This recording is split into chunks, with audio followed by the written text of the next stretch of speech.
Estamos en Conectados del Museo de la Memoria y los Derechos Humanos.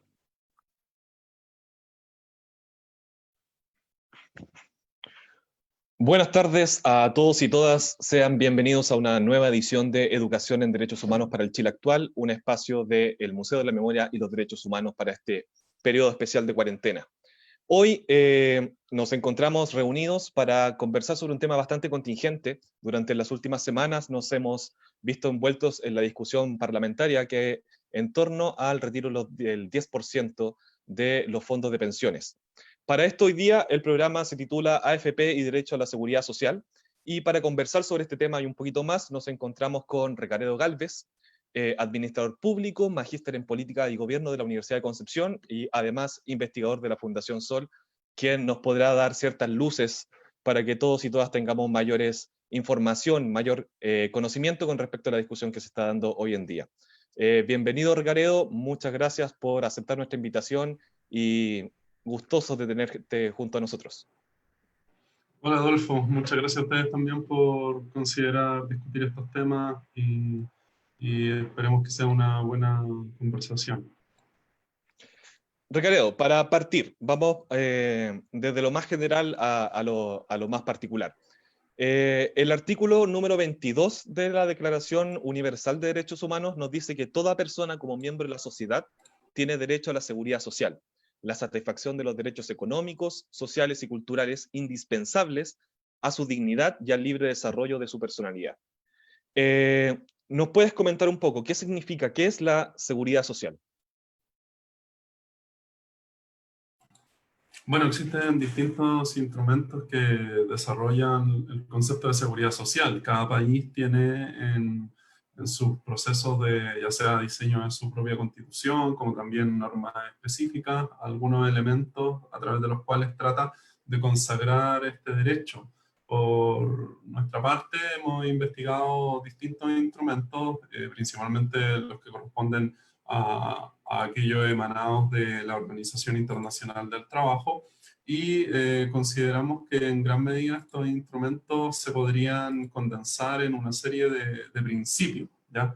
Estos principios que nosotros hemos analizado se podrían entender como aquellos aspectos que debiesen ser la base de un sistema previsional, y son principios que en gran medida se relacionan con solidaridad intergeneracional, con un trato no discriminatorio, unidad administrativa de los sistemas, que haya una participación social en la gestión, que se tienda a que estos sistemas sean de cobertura universal, que haya sostenibilidad de los sistemas, que las prestaciones sean suficientes, que el Estado tenga un rol, por lo menos de supervisión y de establecer ciertos mecanismos de garantía. Entonces, cuando hablamos de seguridad social desde nuestro punto de vista, se tienen que abordar estos elementos en términos de que los marcos normativos de cada país debiesen incorporarlos para que podamos hablar de sistemas que en realidad estén contemplando toda la complejidad de lo que significa la seguridad social, que aborda además distintas ramas. Generalmente se habla de las pensiones, ¿verdad? Pero esas son las que corresponden a prestaciones de vejez. También la seguridad social, en términos clásicos, se podría entender como un conjunto de al menos 9 ramas, según la OIT, donde vamos a tener prestaciones de maternidad, prestaciones médicas, vamos a tener aquellas prestaciones que están vinculadas con invalidez, las que están vinculadas con accidentes del trabajo, y en gran medida, gran cantidad de estos elementos necesariamente tienen que estar vinculados con algún tipo de entidad pública. Eso es por lo menos lo que nosotros hemos observado en la experiencia comparada. Incluso, hablando estrictamente de pensiones, hemos podido observar de que al menos en el 95% de los países del mundo, según datos que hemos analizado del propio Banco Central, existen sistemas que son de tipo público y de base para poder establecer mecanismos de seguridad social. Entonces, hoy día en Chile, si lo llevamos al ámbito de las pensiones solamente, lo que tenemos es un esquema de capitalización individual que es administrado por empresas privadas con fines de lucro, que son las AFP, y no existe un esquema contributivo público. Es decir, no tenemos la posibilidad ni de elegir un sistema al cual queramos contribuir con una prestación de beneficio definido, ni tampoco existe una alternativa complementaria a esta capitalización individual. Es interesante lo que me planteas de los datos del Banco Mundial, ya que la jefa de Derechos Humanos de la ONU, Michelle Bachelet, expuso que el 71% de la población mundial carece acceso a una protección social plena. Desde el punto de vista de ustedes como fundación y lo que me comentabas, ¿cuál es la situación en Chile? ¿Estamos en una situación plena más allá de las pensiones? Bueno, ahí tenemos que tener ojo porque también se diferencia entre lo que entendemos como protección social y la seguridad social en gran medida. La protección social es como el piso más mínimo, ¿verdad? O lo que tiene que ver con ciertos aspectos de pobreza, vulnerabilidad específicamente. Hay ciertas redes estatales que se puedan tejer y que puedan ser eficientes y efectivas en resolver los problemas que se deriven de aquello. Pero en términos de la seguridad social estamos hablando del desarrollo de instituciones que en cierta forma logren ciertos grados de autonomía. Por ejemplo, cuando hablamos de sistemas de pensiones, hay sistemas que son públicos, pero que también pueden ser autónomos en términos del control de los gobiernos de turno. Ahora, en Chile la situación es paradójica porque el sistema de AFP ha generado una amplia cobertura, es decir, hoy día si miramos el número de afiliados, estamos alrededor de 11 millones de personas que podríamos decir están inscritas, ¿verdad?, en el sistema de AFP, pero el problema no se da por cobertura, sino en términos previsionales, sino que el problema principalmente se está dando por suficiencia, es decir, el monto de las prestaciones. Eso es en gran medida lo que complica el escenario en nuestro caso. Pareciera ser entonces que lo que sucede con nuestros sistemas de seguridad social es muy similar a lo que sucede con otro acceso a derechos. Que en Chile, si bien tenemos garantizado el acceso, por ejemplo, el acceso a la educación, el acceso a la salud, estamos hablando de la calidad de la prestación, la cual está siendo en cuestión en este momento. Sí, porque y eso lo podemos contrastar con datos bien claros. O sea, cuando miramos los resultados de la AFP, lo que tenemos es que de aquellas personas que cotizaron entre 30 y 35 años, es decir, casi una carrera completa, la mitad de esas personas, el 50%, alcanzó una pensión autofinanciada, es decir, el resultado del ahorro acumulado más las rentabilidades que generan las propias AFP, que estuvo en los 300.000 pesos la pensión. O sea, 30 o 35 años de cotizaciones, un buen ciclo de rentabilidades que son los que han habido durante las últimas décadas, y a pesar de eso, la mitad de las personas no logró tener más de 300.000 pesos como pensión, y consideremos que el salario mínimo es de 320.000 actualmente. Entonces, quiere decir de que ya habiendo cotizado casi toda una vida laboral, no se logró, en este caso, para estas personas, poder superar el salario mínimo, lo cual debiese ser el piso que se le exigiese al sistema previsional. Por lo menos eso es lo que nosotros hemos planteado. Es súper fuerte cuando vemos las cifras, empezar a entenderla, que tal como decías tú, más de la mitad de las personas en Chile que pertenecen al sistema de AFP no logran tener una pensión que supere el piso mínimo, que es el salario mínimo establecido en nuestro país. ¿Podrías contarnos, ya que este es un tema que si bien todos los que ingresamos al mercado laboral sabemos que parte de nuestro sueldo se va a este fondo de pensiones, pero muchas veces no entendemos muy bien cuáles son las características de este sistema, cómo funciona, qué pasa, cómo podemos explicarlo en simple, cómo funciona nuestro sistema de pensiones? En simple, tenemos que considerar algunos elementos importantes. Primero, este es un sistema que funciona solo a través de capitalización individual y a través del ahorro forzoso, es decir, que estamos obligados a ahorrar, y el aporte a ese ahorro lo hacen esencialmente los trabajadores y trabajadoras, es decir, acá no hay un ahorro que se está acumulando con el aporte del empleador o de la empleadora. los empleadores solamente contribuyen un 1,5% que da el seguro de invalidez y sobrevivencia, pero durante todas estas décadas el aporte ha estado esencialmente de la mano del salario imponible de los trabajadores y trabajadoras, lo cual es también bien particular. Si uno mira otros países del mundo, es importante que comprendamos de que hay situaciones muy distintas. O sea, te puedo dar un ejemplo de un sistema que es muy similar al chileno, que es el sistema australiano,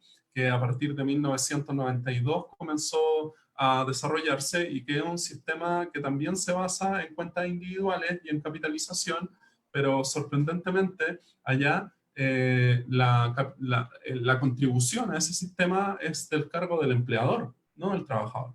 Y el porcentaje de contribución al sistema es de un 9,5%. ¿Ya? Acá en Chile es un 10% que se cotiza a la cuenta individual desde el salario imponible. Entonces ahí tenemos dos mitos importantes que analizar, porque el primer mito es que se ha dicho que en otros países son generalmente los trabajadores quienes también contribuyen y que llegan alrededor del 20%. Eso es falso. Vemos que en este caso mismo, un sistema similar al chileno de cuentas individuales no contribuye obligatoriamente al trabajador, sino que lo hace el empleador. Por otro lado, se nos ha dicho de que el 10% es insuficiente y que el problema de las bajas pensiones en Chile es por haber cotizado un 10%, en Australia un 9,5%. ¿Ya? Y además en Australia existe una pensión básica para todas las personas. Entonces, eso también es bastante importante, es de alrededor de los $1.000 australianos, y en gran medida eso genera una base consistente para que la pensión de capitalización se encuentre complementada por este componente público. Eso que estamos comentando es muy importante porque nos muestra cómo nuestro esquema es particular y al mismo tiempo está muy cargado sobre el valor del trabajo. O sea, al final que sean los propios trabajadores y trabajadoras quienes aporten de manera individual, está demostrando un problema que no se ha resuelto por lo menos en estas 3 décadas y es muy difícil argumentar de que no se ha hecho porque no habían alternativas, habiendo otros modelos que poder mirar. Incluso si vemos, por ejemplo, sistemas como el británico, allá también existen sistemas públicos. Ya en Inglaterra no hay un sistema que sea de capitalización individual únicamente, sino que hay una pensión que es un derecho a la pensión, que todas las personas pueden recibir y que, no, y que es pagado por impuestos generales, no hay que contribuir. Ya eso también es bastante importante. Y además existen planes privados en los cuales los empleadores también pueden cotizar para que los trabajadores complementen su pensión, o incluso un padre le puede abrir una pensión a un hijo, o a una hija, a una madre, un hijo, una hija, y a través de una cuenta donde vaya acumulando en una institución privada, ¿verdad?, puede generar un complemento para la previsión. Pero el piso inicial es de tipo público, lo mismo en Alemania. En Alemania también existe un sistema de reparto, incluso hace muy poco, un par de años atrás, se hizo una reforma para que las personas de menos ingresos coticen menos al sistema. ¿Ya? Entonces, y además también se están haciendo reformas en Alemania, en Francia, en España también, que tienen sistemas públicos basados en la solidaridad intergeneracional, para que las pensiones no bajen y para que se genere sobre todo las mayores alternativas para que las personas jubilen antes. ¿Ya?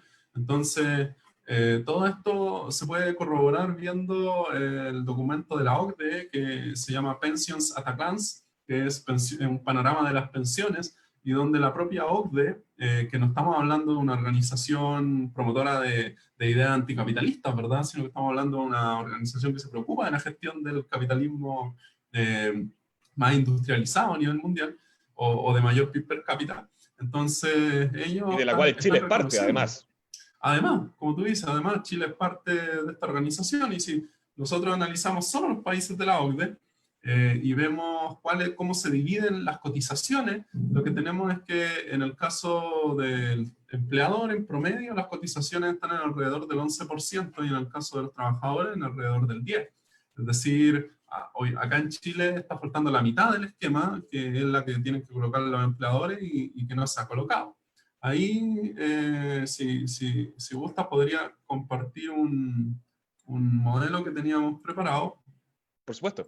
para ir diferenciando. Mira, este este esquema que pueden ver ahí en la pantalla, ¿verdad? Representa la propuesta de un mini sistema mixto, que sería lo que tendríamos en nuestro país en el caso de que la reforma que ha planteado el gobierno actual continúe su curso, donde habría una base, ¿ya? Que va a ser al 60% más pobre de la población, que es lo que opera actualmente con el pilar solidario, ¿verdad?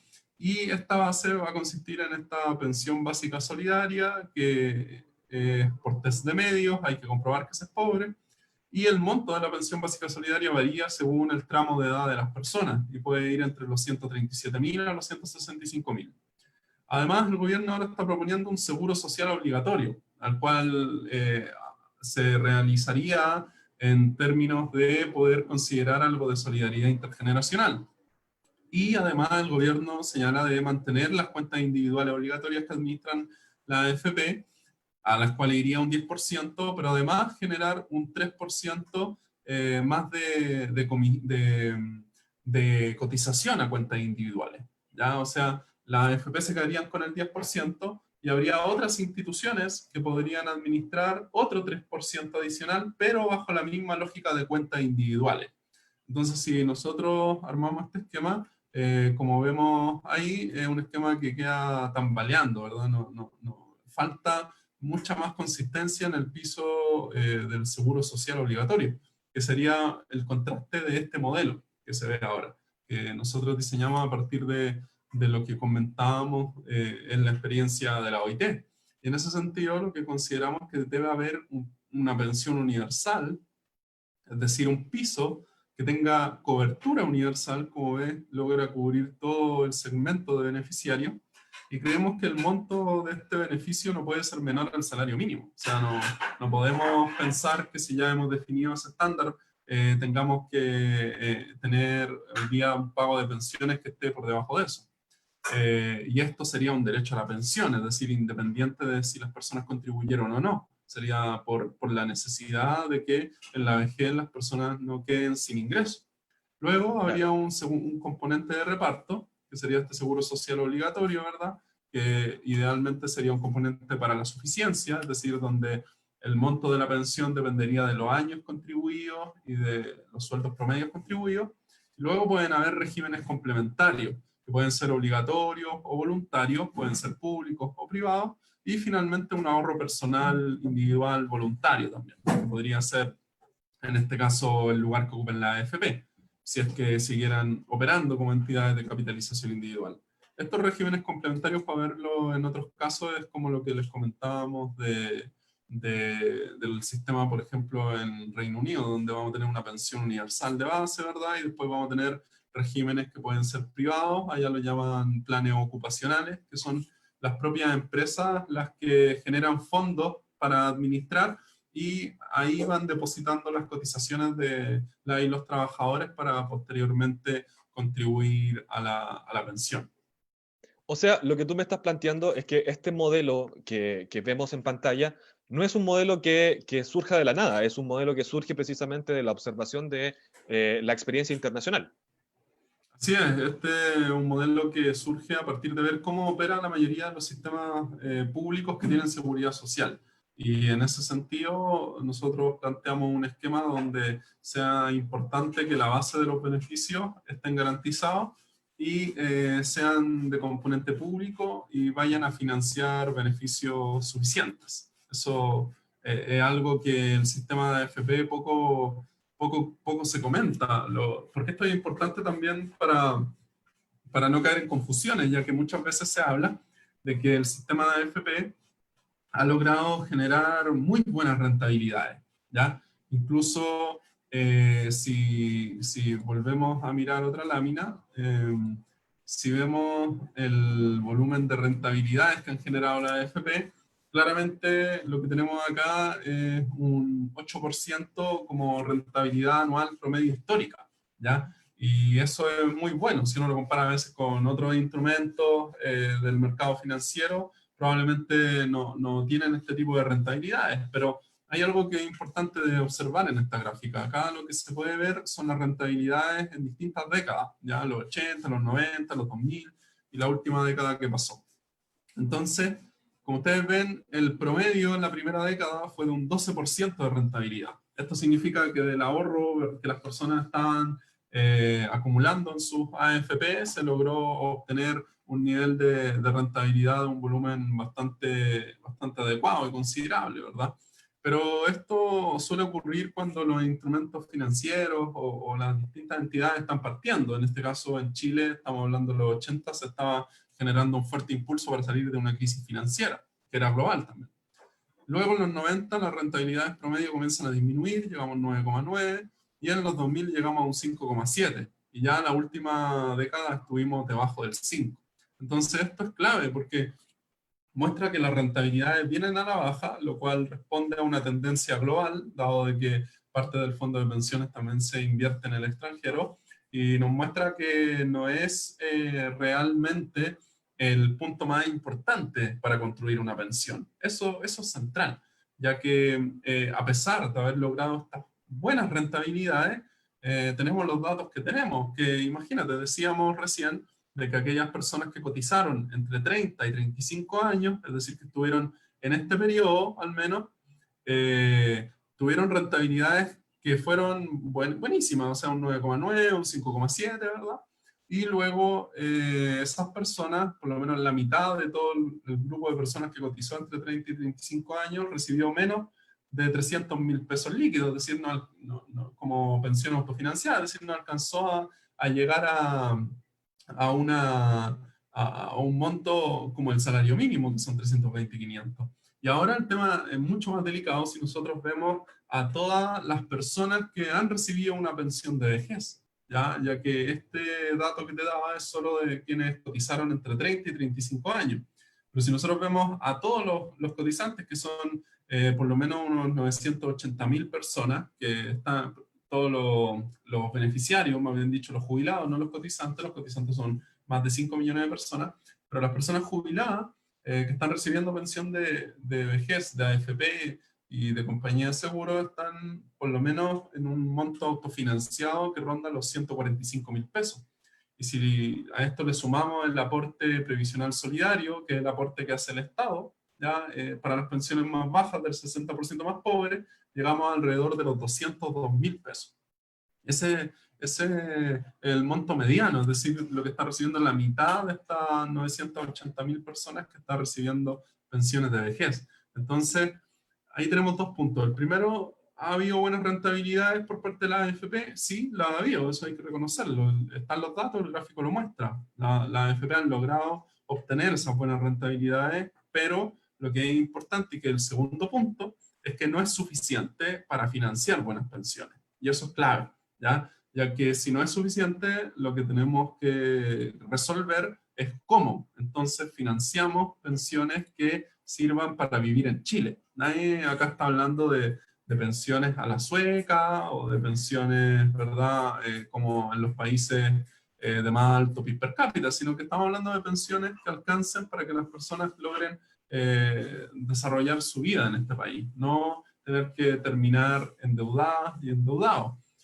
Cuando nosotros vemos el crecimiento de la deuda por distintos tramos etarios, lo que tenemos es que al contrastar diciembre del 2018 con diciembre del 2019, los segmentos, los tramos etarios donde más creció el nivel de endeudamiento amoroso fueron en aquellas personas mayores de entre 60 y 64 años y entre 75 años y más. ¿Ya? Esos son los segmentos donde más creció la deuda amorosa, lo cual también podemos relacionarlo con lo que significan estas bajas pensiones. Recateo, y tomando las preguntas de nuestro público que se está sumando a nuestra transmisión a través de Facebook Live, también aprovechamos de recordarle a todas las personas que se encuentran junto a nosotros que este programa va a quedar subido en nuestra cuenta de YouTube para que puedan revisarlo posteriormente. Existe una especie de pregunta y afirmación que dice que el sistema actual en Chile es vulnerador de derechos fundamentales. ¿Por qué podemos dar esa aseveración? ¿Es correcta esa aseveración según la gráfica que nos estaba mostrando?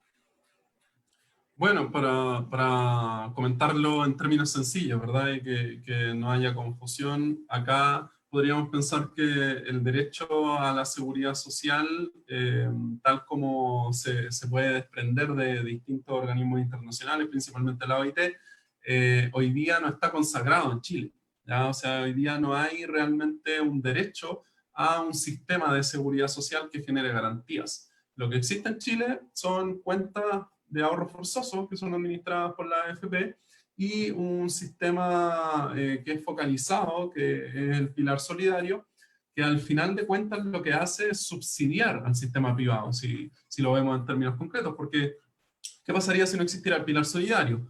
O sea, habría alrededor de 1 millón de personas, más de 1 millón, 5,5 millones, que no estarían recibiendo ni beneficios complementarios por aporte previsional solidario, ni pensiones por la pensión básica solidaria. Y si eso ocurriera, realmente que tendríamos un problema mayúsculo en nuestro país en este momento.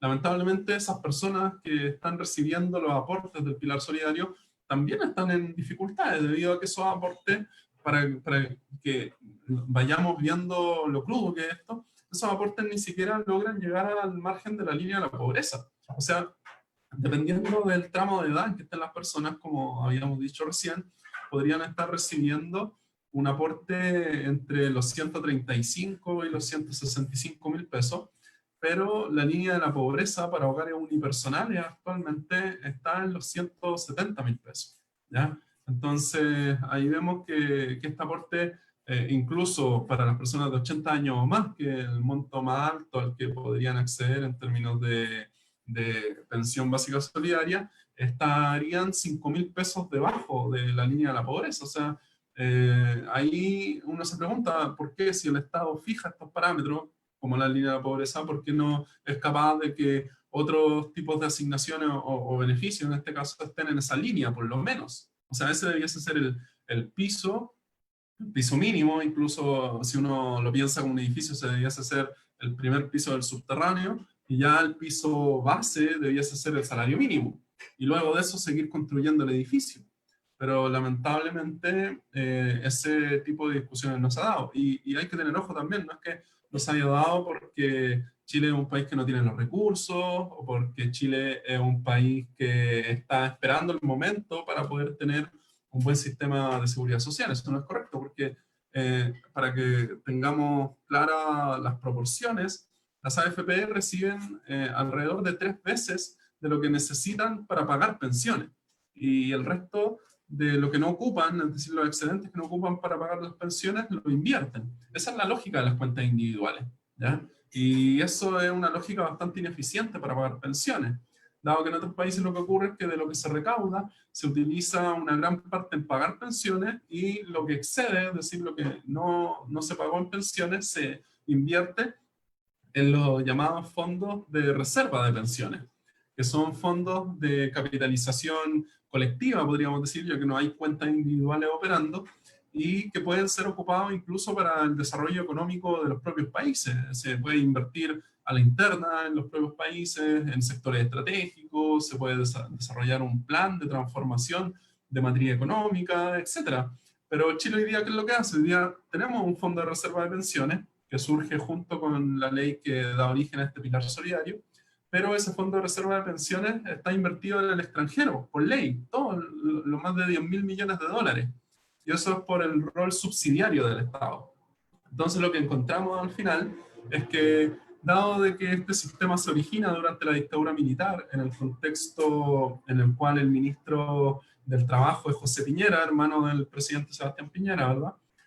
Lo que ocurre es que no había un enfoque de derecho, primero que todo, sino que lo que había era un enfoque de crecimiento del mercado, desarrollo del mercado de capitales y de inversiones. Y eso lo que generó fue un énfasis bastante potente en esa línea, y olvidó intencionadamente, claro está, el hecho del derecho a poder acceder a un sistema de seguridad social. Curiosamente, las Fuerzas Armadas se mantuvieron en el sistema de reparto y no accedieron a incorporarse a las cuentas individuales. Y eso es algo que consta en las propias actas secretas de la Junta Militar, cómo buscaban la manera de encubrir que las fuerzas militares o las Fuerzas Armadas de orden iban a quedar fuera de este sistema. O sea, se hizo de manera consciente.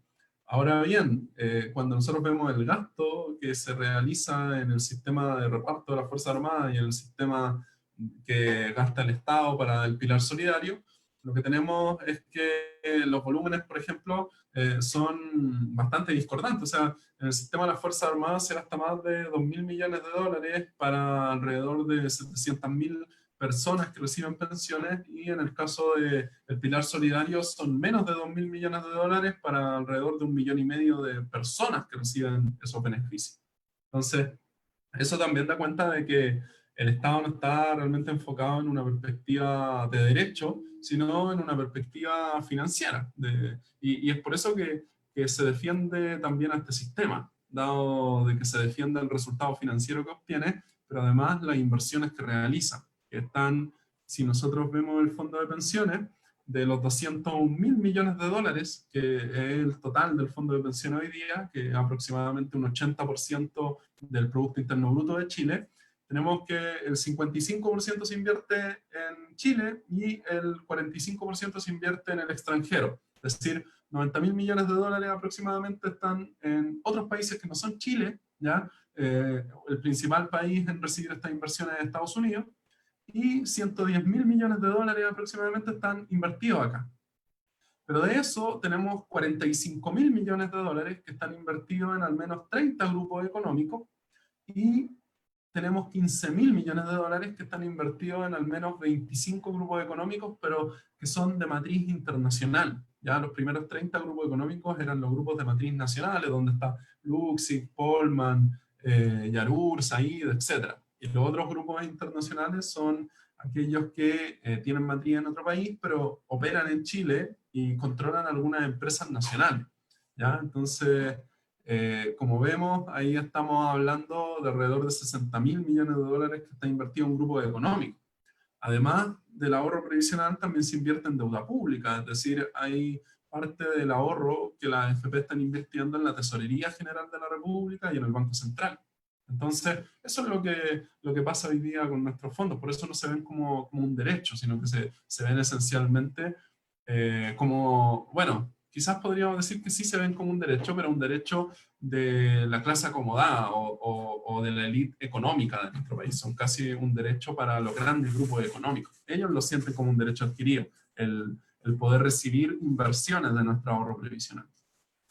Entonces, haciendo un resumen de lo que nos plantea, a este sistema, al ser creado, de hecho, en dictadura propiamente tal, y al no tener un enfoque de derecho, que estuviera pensado precisamente para generar pensiones, lo que termina siendo nuestro modelo actual es una reproducción de la desigualdad económica que se produce en nuestro modelo económico, llevado a las pensiones en el futuro.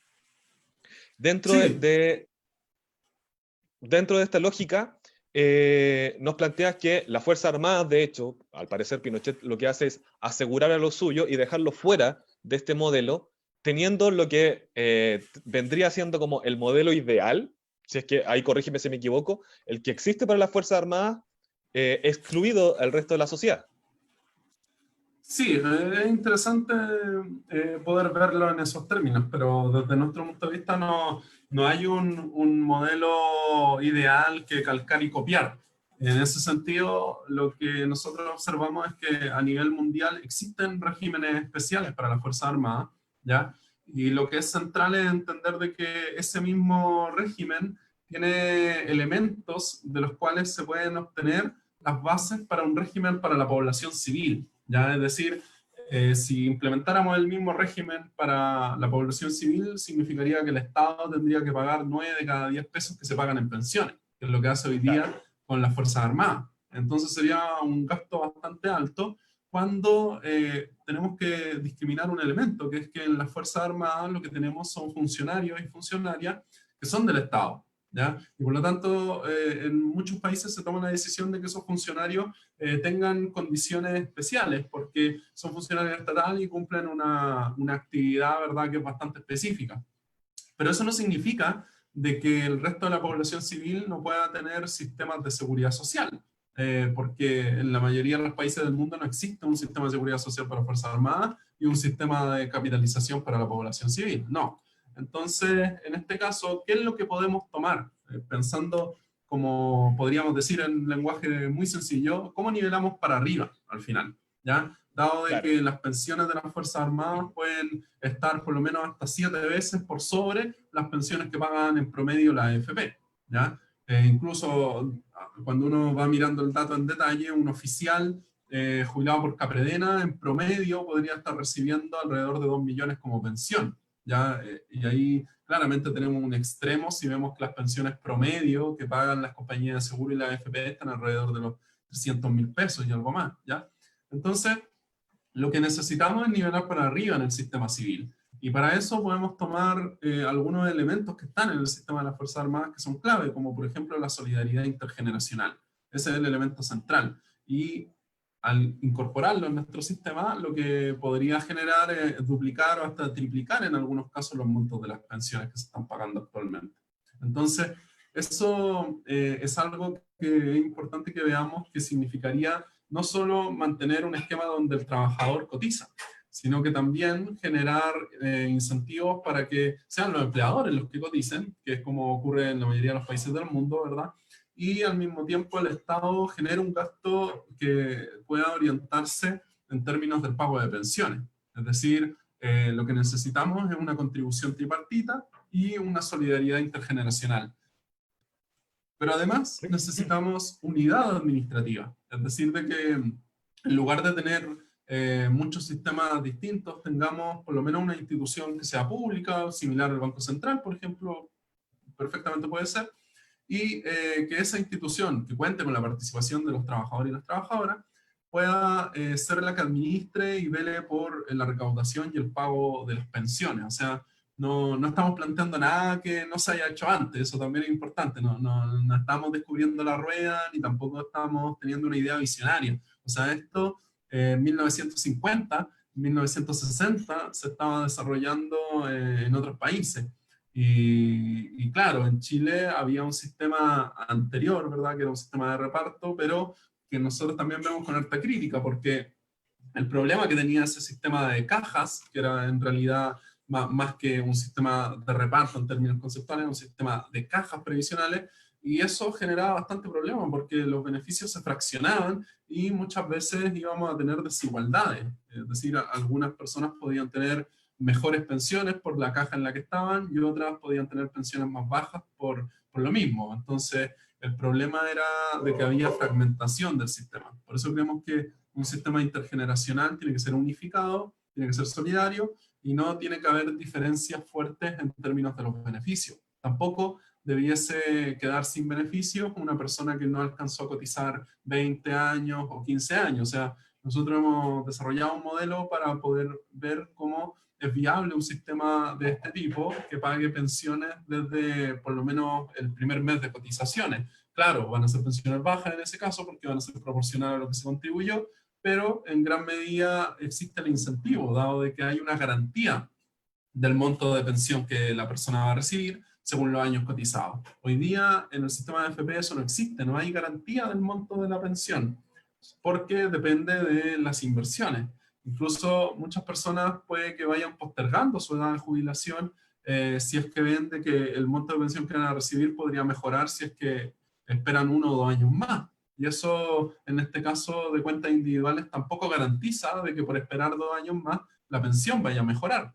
Dado de que podría haber un shock económico, financiero entre medio, podría haber una caída en términos de las rentabilidades y eso afectar directamente el ahorro individual y el monto de la pensión, por tanto. Ya que el monto de la pensión depende de la edad de las personas, depende de si tienen cónyuge, hijos, sobrevivientes, y depende del ahorro acumulado, sobre el cual se genera una serie de mecanismos de cálculo, se le aplican tasas de interés, se le aplican proyecciones actuariales, las propias tablas de mortalidad, ¿verdad?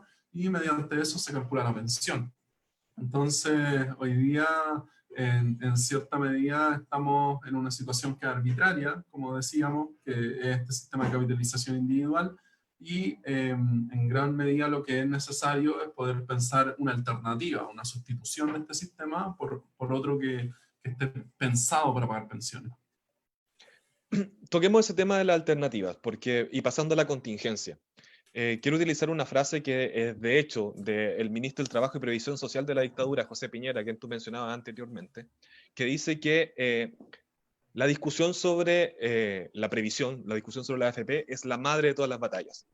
Hoy día estamos ante el debate parlamentario por el retiro del 10% de nuestro fondo de previsiones como una medida para paliar la crisis que ha generado en miles, en millones de hogares la pandemia que estamos viviendo. Este retiro, donde han existido múltiples opiniones, donde el gobierno ha salido a defender precisamente la no intervención de estos fondos. ¿Qué pasa con este retiro de los 10%? Me llegó acá una pregunta desde el Facebook que literalmente nos dice, ¿qué pasa con las jubilaciones ante el retiro de ese 10%? Sí, bien, mira, en honor al tiempo vamos a ver una lámina que nos va a ayudar a responder esa pregunta, ¿ya? Acá tenemos una lámina que nos muestra el impacto del retiro en distintos casos que simulamos, ¿ya? Tenemos el caso de las mujeres, en este caso una mujer que se jubilara a los 60 años y que tenga un cónyuge que sea mayor por 3 años, ¿ya?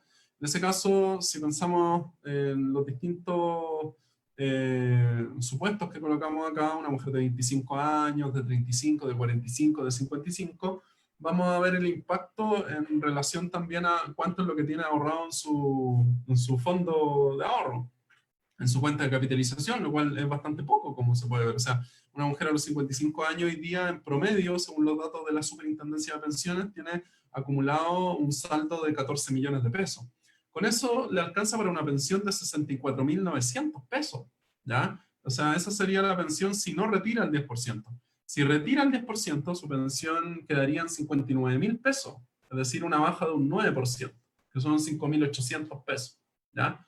Entonces, acá cuando vemos este ejemplo del que acabamos de hablar, lo que se observa es que realmente el monto de las pensiones hoy día ya es bajísimo y probablemente con el retiro del 10% va a seguir siendo bajo. Pero acá en esta simulación hay algunos elementos que no se están considerando y eso lo hacemos también para ver cómo en el caso más desafiante la bajada sería bastante pequeña, porque ¿qué es lo que no se está considerando acá? Que hay una reforma en el Congreso para el sistema de pensiones que ingresó el gobierno y que va a incrementar la cotización. Entonces, y va a crear este seguro social que veíamos hace un rato, ¿te acuerdas? Entonces, esto va a generar de que probablemente el impacto en las pensiones futuras sea todavía menor, ¿ya? Dependiendo de cuándo se apruebe esta ley. Entonces, por otro lado, si pensamos de que realmente este sistema de FP se puede mantener los próximos 10 años, probablemente también tenemos que darle una vuelta a esa afirmación, ya que dadas las pensiones que se están pagando, dada la discusión social que se está teniendo, es bastante difícil pensar de que estas personas podamos aceptar como sociedad que estas personas sigan recibiendo estas pensiones.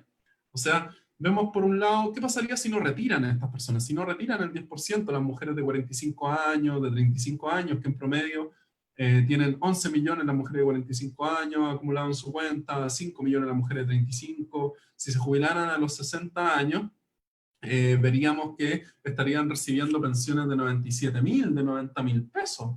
O sea, ese es el problema.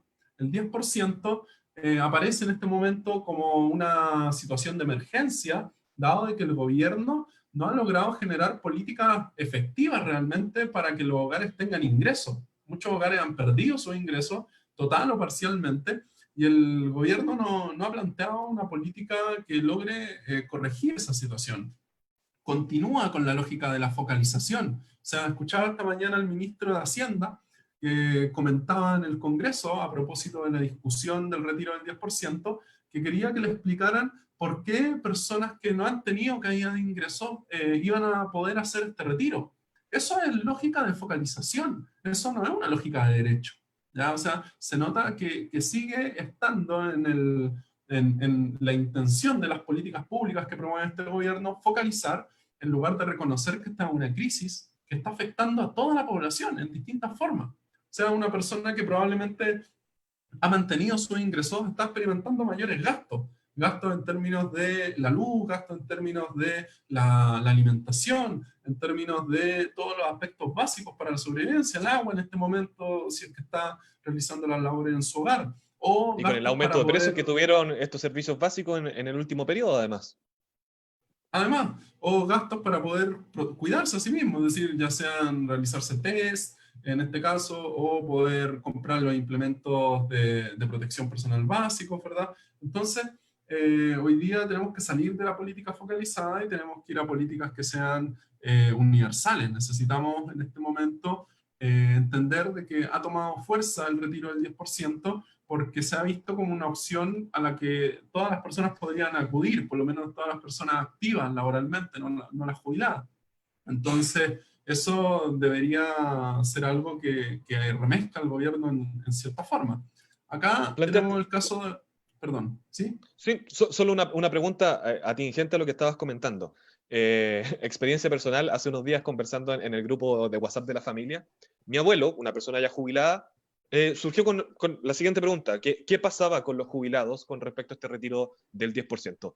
¿Va a tener una afección contra ellos? Es una pregunta que quizás no ha sido considerada dentro de este debate. Sí, ahí tenemos que tener desde nuestro punto de vista un seguimiento del debate.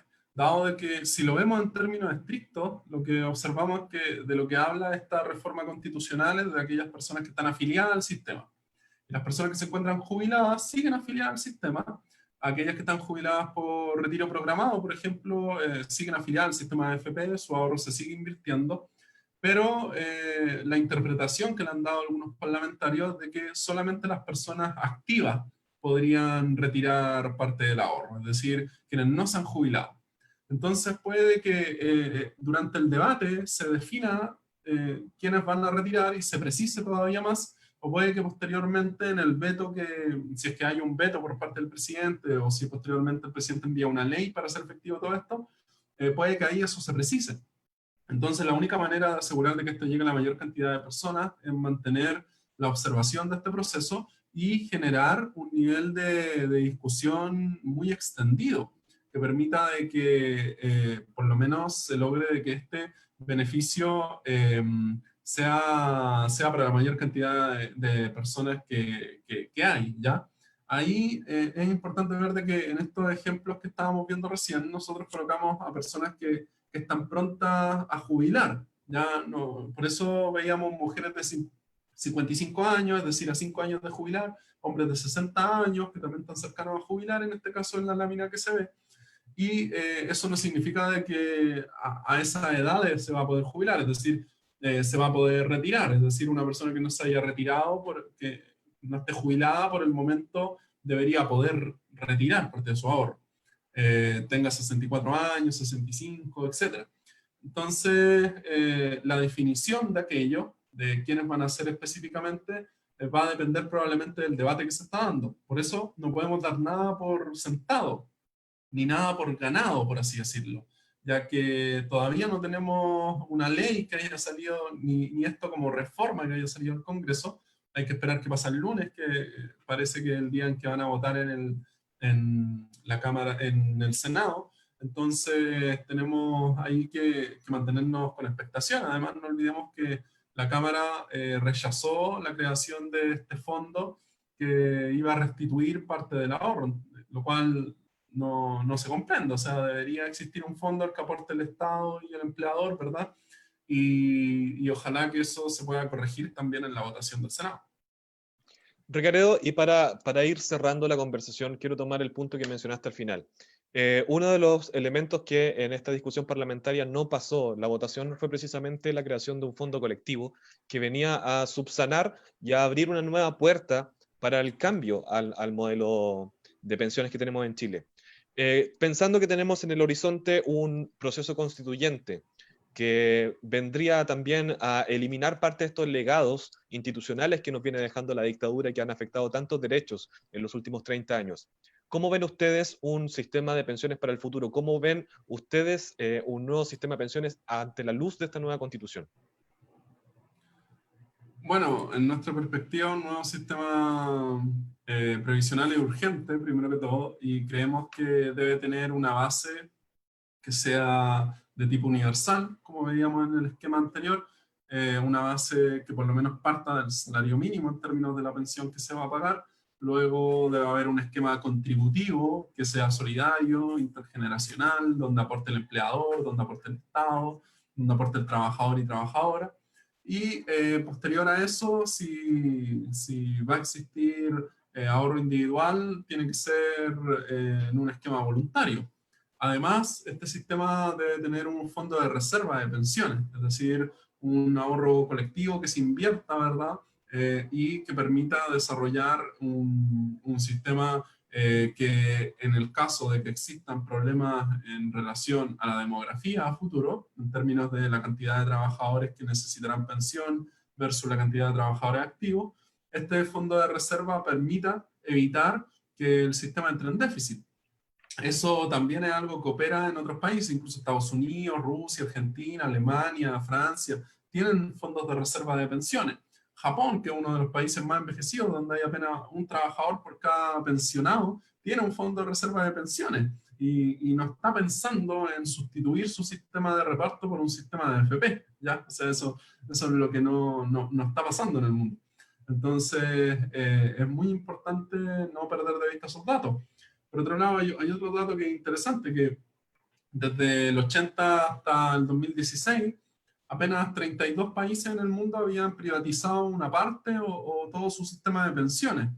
Pero tenemos de que ya al año 2016, 18 países habían empezado a revertir en parte esas privatizaciones. Algunos volvieron a sistemas públicos y otros disminuyeron la cotización a los sistemas privados.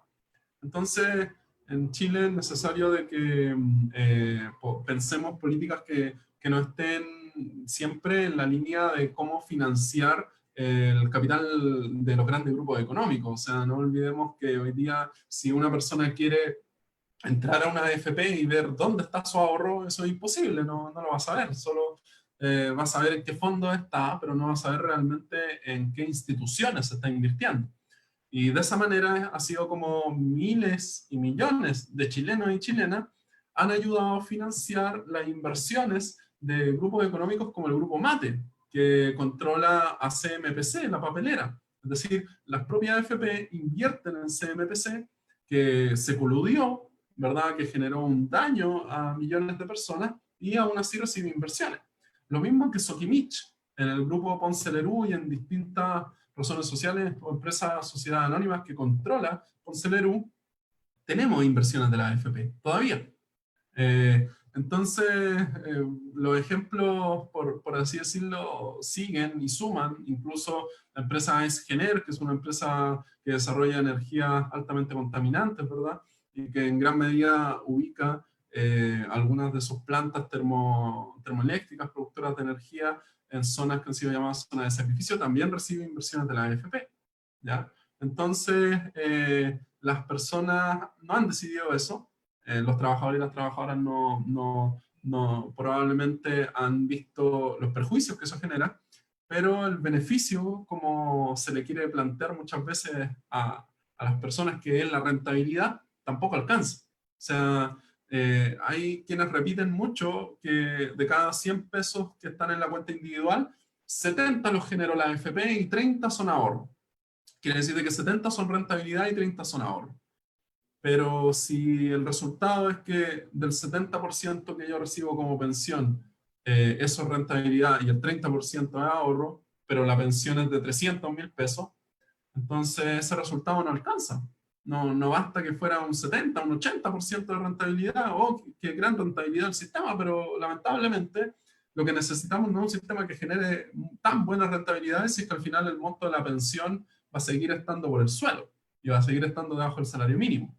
Ese, desde el punto de vista nuestro, es un razonamiento al que tenemos que irnos aproximando, porque lo que necesitamos es poner énfasis en el monto de las pensiones, que eso es al final del día lo que se utiliza para seguir reproduciendo la vida. Lo que necesitamos entonces en el fondo es avanzar hacia un sistema de seguridad social que tenga un real enfoque de derechos y que su objetivo principal esté en brindar estos derechos a la ciudadanía y no en subsanar las debilidades del sistema financiero. Es hacia ahí donde tenemos que apuntar y esa es la disputa que se está dando y que se abre a partir de esta discusión trágica de la necesidad de suplir los ingresos de las personas que están sufriendo las consecuencias económicas de lo que significa la pandemia en nuestro país. Queremos Sí. agradecerte, Recareo, muchas gracias por tu presencia hoy día. Fue una conversación que nos dio muchas luces y que nos explicó muchos elementos que muchas veces parecen grandes y difíciles de lograr entender, pero que finalmente tienen una afección en la vida cotidiana de todos y cada una de las personas que pertenecemos a este país. Les recordamos a las personas que nos acompañaron que podrán revisar nuevamente este programa en nuestra cuenta de YouTube y les agradecemos sus preguntas y su participación. Los dejamos invitados para una próxima edición de nuestro programa Educación en Derechos Humanos para el Chile Actual el próximo viernes por esta misma cuenta.